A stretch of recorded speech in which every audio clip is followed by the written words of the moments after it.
வணக்கம் மக்களே. வாணி தமிழ். நான் உங்கள் வாணி. நான் உங்கள் பாலாஜி. இன்னைக்கு குமிழியில் இருக்கிற கோயிலுக்கு வந்திருக்கோம். ஸ்ரீ வேதகிரீஸ்வரர் திருக்கோயில் குமிழி. என்ன இந்த கோயில் ஸ்பெஷல்னா, சேரும் மருந்தாகும், தண்ணீரும் விருந்தாகும், ஊரும் நோய் நொடிகள் ஓடி போகும், வேதகிரீஸ்வரரை வணங்கினால். வேதகிரீஸ்வரர் கோயிலுக்கு தான் நீங்க வந்திருக்கோம். என்ன விசேஷம் அப்படின்னா, பௌர்ணமி கிரிவலம். நம்ம கோயில் நிறைய வந்திருக்கோம். பௌர்ணமி கிரிவலம் தான் ஃபர்ஸ்ட் டைம் நாங்கள் வந்து அட்டன் பண்ணது. இதை வந்து நாங்கள் வீடியோ எடுத்து போடலாம்னு சொல்லிட்டு போடுறோம். நம்ம மக்களுக்கு இந்த கோயில் எங்க இருக்கு, எப்படி வரணும் கொஞ்சம் டீட்டெயிலா சொல்லுங்க. இந்த கோயில் வந்து குமிழி கிராமத்துல இருந்து சுமார் 2 கிலோமீட்டர் காத்துல செல்லணும். வண்டலூர் கேளம்பாக்கம் சாலையில கண்டியான ஊர்ல இருந்து மேற்கு திசையில செல்லும் சாலையில சுமார் 7 கிலோமீட்டர் தூரத்துல உள்ள அல்லது உருவாஞ்சேரி கோட்டமேடு சாலையில சென்று அத்தினாபுரம் என்ற இடத்துல திரும்பி குமிழி கிராமத்தை அடையலாம். குமிழி கிராமத்துல இருந்து பாத்தீங்கன்னா இந்த கோயிலை கேட்டாலே எல்லாரும் சொல்லுவாங்க, வேதகிரீஸ்வரர் கோயில் எப்படி போகணும், இல்ல காட்டு கோயில் எப்படி போகணும்னு கேட்டாலே காட்டுக்குள்ள இருக்க கோயில் எப்படி போகணும் சொல்லுவாங்க. போகும்போது உங்களுக்கு குமிழி கிராமத்தோட ஏரியும் இருக்கும். சூப்பரா இருக்கும் ஏரி. நீங்க அதையும் நீங்க அந்த ஏரியா நீங்க பார்க்கலாம். பகல்ல வந்தீங்கன்னா பார்க்கலாம். நைட்லாம் உங்களுக்கு ரொம்ப இதுவா இருக்கும். நைட்ல வந்து இந்த கிரிவலத்தை அப்ப மட்டும்தான் உங்களுக்கு அலோடு. மற்ற டைம்லாம் உங்களுக்கு உள்ள அலோடு கிடையாது. ஏன்னா அது ஃபாரஸ்ட் ஏரியா. ஃபாரஸ்ட் உள்ள இருக்கிறதுனால உங்களுக்கு அலோடு கிடையாது. நீங்க வந்து பகல்ல வேணா வந்து கோயிலுக்கு வந்து சாமி கும்பிடலாம். அது மட்டும் தான். இப்ப வந்து பூஜை வந்து ஆரம்பிக்கிட்டோம். நீங்க அந்த கோயிலை பத்தி கொஞ்சம் சுருக்கமா சொல்லுங்களா மக்களுக்கு புரியுதா மாதிரி. என்ன சிறப்பு? கோயில் சிறப்பு வந்து பாத்தீங்கன்னா, இந்த கோயில்ல தொன்மை வாய்ந்த சிவனாலயம் 3 பக்கமும் மலைகளால் சூழப்பட்டிரு இயற்கை கொஞ்சம் அமைதியான இடத்தில் அமைந்துள்ளது. பழைய ஆலயம் முற்றிலும் இல்லாத போதும் இந்த கோயிலை வந்து பாத்தீங்கன்னா ஒரு காட்டு பகுதியில ஒரு 3 மலை சூழ்ந்த மாதிரி இருக்கும் அந்த கோயில். அந்த கோயிலோட வரலாறு வந்து ஒரு கோயில் ஃபுல்லா மூடி முள்புதரெல்லாம் ஃபுல்லா வந்து மூடி கோயில் மூடிடுறது தான். அப்போ வந்து அந்த குமிழி கிராமத்துல இருக்கிற ஒருத்தர் வந்து கனவுல வந்து இந்த கோயில் மாதிரி இருக்கு, இந்த கோயிலை வந்து கிளீன் பண்ணி என்னை வழிபடுங்க, என்ன வழிபடுறேன் அப்படின்னா உங்களுக்கு நிறைய கஷ்டங்கள் எல்லாம் இருக்கு. ஒரு கஷ்டம் நிறைய இருந்தது போல, உங்க கஷ்டம் எல்லாம் தீரும்னு சொல்லி கனவுல வந்து சொன்னதாகவும், அவர் வந்து இந்த கோயிலை கிளீன் பண்ணி வழிபட்ட ஆரம்பிச்சாராம். வழிபட ஆரம்பிச்சுன்னா அவருக்கு கஷ்டங்கள் எல்லாம் போய் அவங்களுக்கு 3 பொம்பளை பசங்களாம் அவங்களுக்கு கல்யாணம் ஆகி நல்லபடியாக இருந்தாங்களாம். அதனால அவர் வந்து பராமரிச்சுட்டு வந்துருக்காரு. இப்போ அந்த கோயில் வந்து காட்டுக்குள்ள இருக்கிறதுனால எந்த ஒரு பெரிய ஒரு வசதிகளும் செய்ய முடியாத அளவுக்கு ஃபாரஸ்டோட கண்ட்ரோல்ல இருக்கிறதுனால வந்து சாமி கும்பிடலாம். அவ்வளவுதான் அந்த கோயில்ல. மற்றபடி வேற ஒன்றும் பண்ணல. பில்டிங் கட்டினதெல்லாம் கட்டப்படி இருக்கு. ஒன்றும் கும்பாபிஷேகம் பண்ணல. அப்ப சுற்றி மதில் சுவர்லாம் வைக்கலையாங்க? இப்போ வந்து பாத்தீங்கன்னா பூஜை செய்யறதுக்கு தேவையானது எல்லாமே வந்து ரெடி பண்ணி வச்சிருக்காங்க. பூஜை பண்ண போறாங்க. வீடுக்கு தேவையானது எல்லாமே.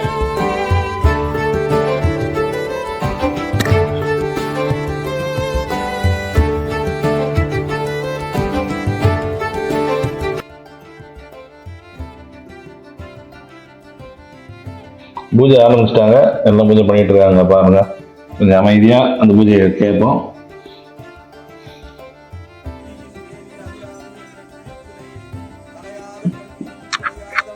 ஃபர்ஸ்ட் வந்து பூஜை ஆரம்பிச்சுட்டாங்க. எல்லா லைனை வந்து கரெக்டாக நிற்க வைக்கிறாங்க. சூப்பராக இது பண்ணுறாங்க.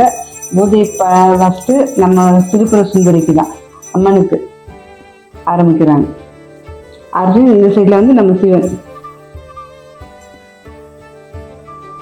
ஸ்ட்ரெயிட்டாக பார்த்தீங்கன்னா நந்தீஸ்வரர் இருக்கார். நீட்டாக பண்ணி எல்லாரும் சிவனை தரிசிக்கிற அளவுக்கு நல்லா சூப்பராக இருக்கு. கிரிவலம் வர்றது வந்து வெளியில இருந்து எல்லாம் வராங்க. அந்த ஊர் மக்களோட நிறைய பேர் வெளியில இருந்து எல்லாம் வராங்க. வந்து கார் எடுத்துட்டு, ஏன்னா அவங்களால பஸ்லயும் கிடையாதுங்க, வேற எந்த வசதியும் கிடையாது. பேருந்து வசதியும் எதுவுமே. அதான் நம்ம பிரைவேட்ல நம்ம வண்டி இருந்ததுன்னா, பைக்கு மேக்ஸிமம் கார் இருந்தா எப்போ வந்து விட்டுட்டு சாமி கும்பிட்டுட்டு கோயிலை விட்டு நம்ம கிரிவலம் போயிட்டு வந்து வந்துட்டு பத்திரமா வரலாம். சேஃப்டியா இருக்கும். அப்ப நம்ம மக்கள் வந்தாலும் ஓன் பைக்ல தான் வரணுமா? வண்டி வச்சுதான்? வண்டி தான். ஆமா, வேற எதுலயும் வர முடியாது. பஸ் இறங்கி நடந்தெல்லாம் வர முடியாது. உள்ள இருக்கு, 2 கிலோமீட்டர் தூரம் உள்ள இருக்கு. பூஜை நடந்துட்டு இருக்கு. கொஞ்சம் பூஜை பார்ப்போம்.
பூஜை முடிஞ்சுங்க.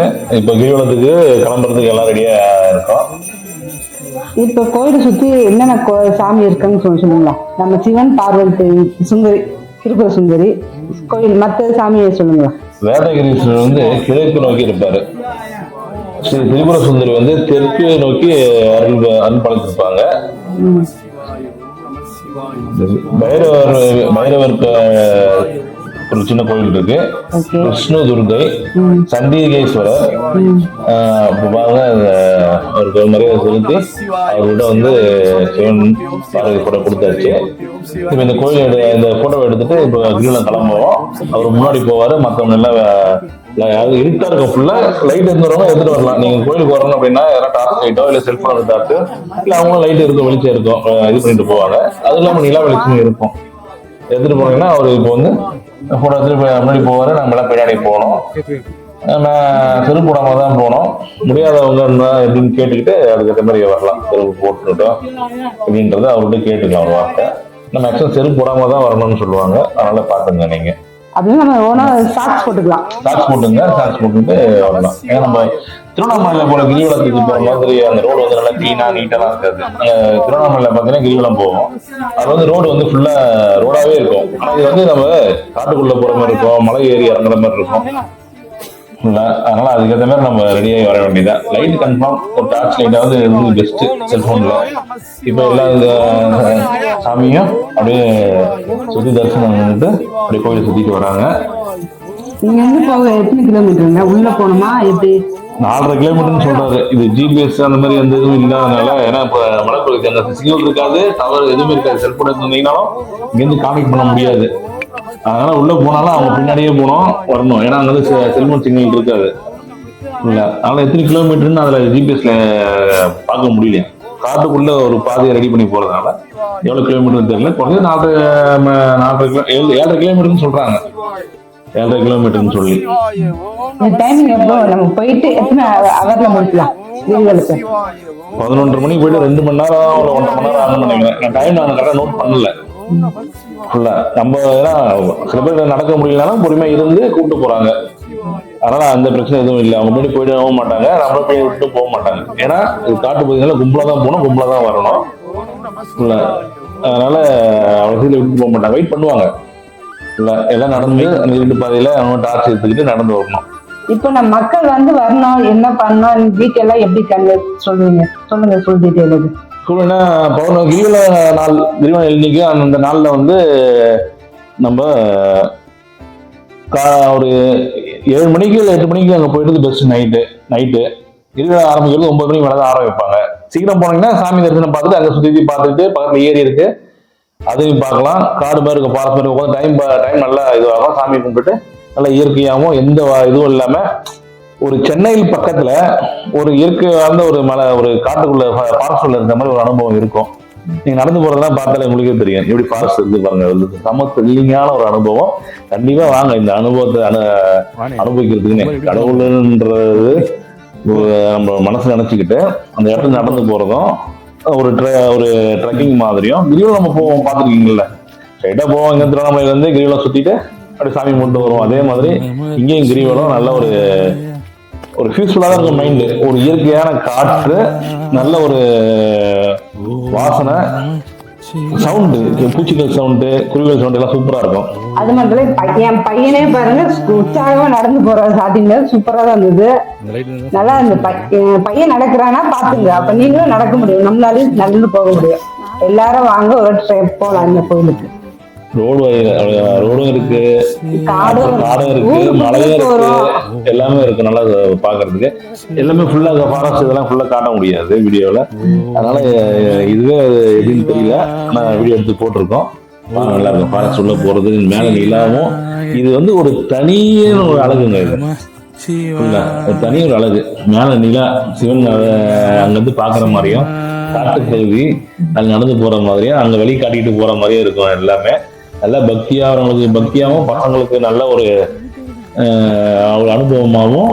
இப்போ கிரிவலம்னா என்ன, நடப்பாதைனா என்ன, இந்த இயற்கை மூலிகை வாசனை உங்களுக்கு நல்லா தெரியும். உங்களுக்கு ஃபுல்லா அது காடுன்றதுனால இங்க இருக்கிற வாசனையும் உங்களுக்கு அந்த காட்டுக்குள்ள இருக்க வாசனை நல்ல வித்தியாசம் தெரியும். நல்ல மூலிகை காட்டு நல்ல வாசனையா இருக்கும். தாராளமா எல்லாரும் வாங்க, ஃபேமிலியோட வந்துட்டு கீழே சுத்திட்டு பார்த்துக்கலாம். உள்ள கோயிலில் வந்தாச்சு. கோயிலில் வந்துட்டு இப்போ எல்லா சாமியும் ஒரு அர்ச்சனை மாதிரி பண்ணிட்டு சுற்றி காடிட்டு அப்படியே இன்னும் வருவாங்க. என்னென்ன கோயில் இருக்குன்னு நான் சொல்லியிருந்தேன், அதை சொல்றேன் நான். இதை பார்த்தீங்கன்னா பைரவர் பார்த்துட்டோம், விஷ்ணு துர்கை பார்த்துட்டோம், சண்டிகேஸ்வரர், அப்புறம் நவகிரகம் வந்து இருக்கு, சூரியன் கோயில் இருக்கு, சந்திரன் கோயில் இருக்கு, மற்றும் 4 சன்னதி தனித்தனியா உள்ளது. பௌர்ணமி அன்று ஏராளமான பக்தர்கள் வருவாங்க. அவங்க வந்து எப்படின்னா ஆளுங்க எல்லாரும் ஒரு வேண்டுதலோட வருவாங்க அந்த கோயிலுக்கு நடக்கும் அப்படின்றது. ஏன்னா வரலாறு தல வரலாறு அதுதான். கோயிலுக்கு வந்தா எதனா நல்லது நடக்குன்றதுனால வந்தவங்க சொல்லி அதுக்கப்புறம் வருவாங்க. நிறைய பேர் அங்க இருக்கிறவங்களே ஒரு வேண்டுதல், நான் வேண்டுதல் சொல்ல மாட்டேன் ஆனா எல்லாரும் ஒரு வேண்டுதலுக்கு தான் வரும். நாங்களும் வேண்டுதலுக்கு தான் போனோம். அதனால எல்லாரும் வாங்க. சும்மா திருவண்ணாமலைக்கெல்லாம் நிறைய போயிட்டு இருக்கோம். இங்க இது மாதிரி இடமும் ரோட்டு அனுபவிச்சு பாருங்களேன். முதல்ல திருவண்ணாமலை போக முடியல, நேரம் இருக்கு, நடக்க முடியலன்னா இங்க வந்தா கண்டிப்பா நடந்துடலாம். அந்த அளவுக்கு திருவண்ணாமலையில இருக்க மாதிரி உங்களுக்கு ரொம்ப லாங்கா இருக்காது. அந்த இதுவும் உங்களுக்கு தெரியாது. இதுல ஒரு புது அனுபவமா இருக்கும். நீங்க கண்டிப்பா சுத்தி வரலாம். சின்ன பசங்களே நடந்து வராங்க, எங்கேயும் தூக்காம கொள்ளாம நிறைய பசங்க வந்து சின்ன பசங்க ஃபுல்லா சுத்தி யாரும் தூக்க முடியாம டயர்டாகாம ஃபுல்லாவே நடந்து வந்தாங்க. அவ்வளவு தூரம் தான் இருக்கு, ரொம்ப இதுவெல்லாம் கஷ்டமெல்லாம் இருக்காது. வாங்க, நவகிரகத்தை இப்ப சுத்திட்டு வராங்க. வந்து இப்போ கடைசி பூஜை ஒண்ணு இருக்கு, அந்த பூஜையை பார்ப்போம். இங்க பாத்தீங்கன்னா மது சேவை இல்லாம சுத்தி சாமி வச்சிருக்காங்க. கோயில் தான் இருக்கு. ஃபுல்லா காட்டு பகுதி தான் பாருங்க. ஃபுல்லா காடு தான், இருட்டாதான் இருக்கும். நல்லா சூப்பரா இருக்கு பார்க்கறதுக்கு. வந்தா ஒரு வாட்டி இந்த கோயில் வந்து தரிசனம் பண்ணுங்க, உங்களுக்கும் ரொம்ப பிடிக்கும். அங்க இது குளம் இருக்கு, அந்த குளத்தை பத்தி சொல்லலாம். அந்த குளத்தை பத்தி சொன்னோம்னா இப்போ வந்து பாத்தீங்கன்னா தேங்காய் வச்சு சுத்தி போடுறாங்க. வந்தவங்க நிக்க வச்சு சுத்தி போட்டுட்டு இப்போ லாஸ்ட் பூஜைக்கு முன்னாடி சுத்தி போட்டுட்டு இப்போ ஸ்தல வரலாறு அவர் சொல்லுவாரு. நம்ம கொஞ்சம் சைலண்டா இல்லைன்னு கேட்போம். சைலண்டா இருந்தோம், ஸ்தல வரலாறு சொல்லுவாரு, பார்ப்போம். நீங்களும் ஃபுல்லா கேளுங்க.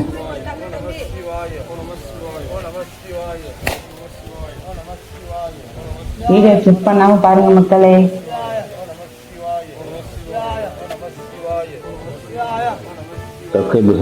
சொல்லியா அதுவும் பண்ணுங்கள். இந்த மாதிரி வீடியோ தொடர்ந்து பார்க்க என் சேனலை சப்ஸ்கிரைப் பண்ணுங்கள்.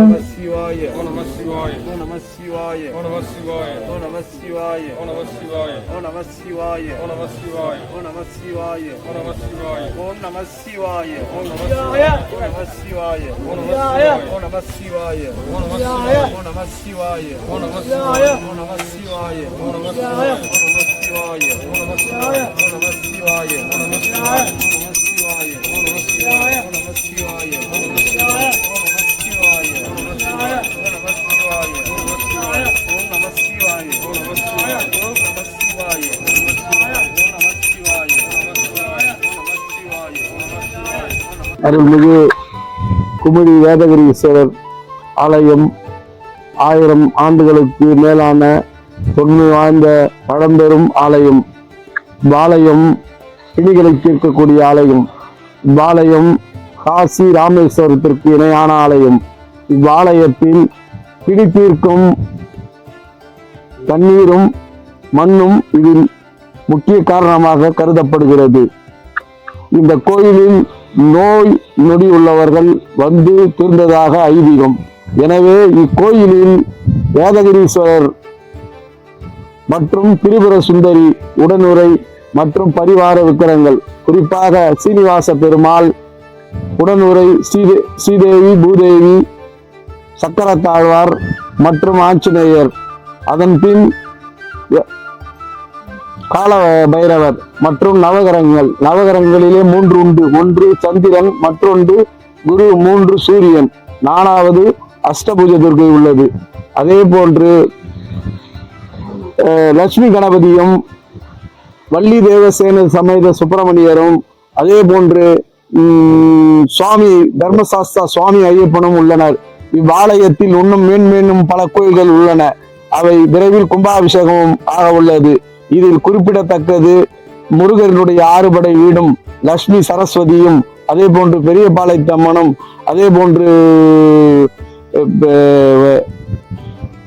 கல்யாண சுந்தரமூர்த்தியும், இப்படி பல்வேறு கோயில்கள் இங்கு அமைய உள்ளது. இதில் கும்பாபிஷேகம் நடைபெற உள்ளது. இக்கோயில் உலக தரத்திற்கு ஒரு சிறந்த கோயிலாக உருவாக்க கிராம மக்கள் மற்றும் எல்லோரும் இதில் முன்வந்து செய்து வருகிறோம். இதற்கு அனைவரும் ஒத்துழைப்பு கொடுத்து இந்த கோயில் வளர்ச்சிக்கு துரிதமாக செயல்பட நீங்கள் உறுதுணையாகவும் பக்கபலமாக இருக்க வேண்டும் என்று அருள்மிகு வேதகிரீஸ்வரர் வேண்டி இந்த கோயிலுக்கு நல்லதொரு சூழ்நிலை உருவாக்கி தந்த உங்கள் அனைவருக்கும் நன்றி கூறி விடைபெறுகிறேன். நன்றி, வணக்கம். ஓம் நம சிவாய. ஓம் நம சிவாய.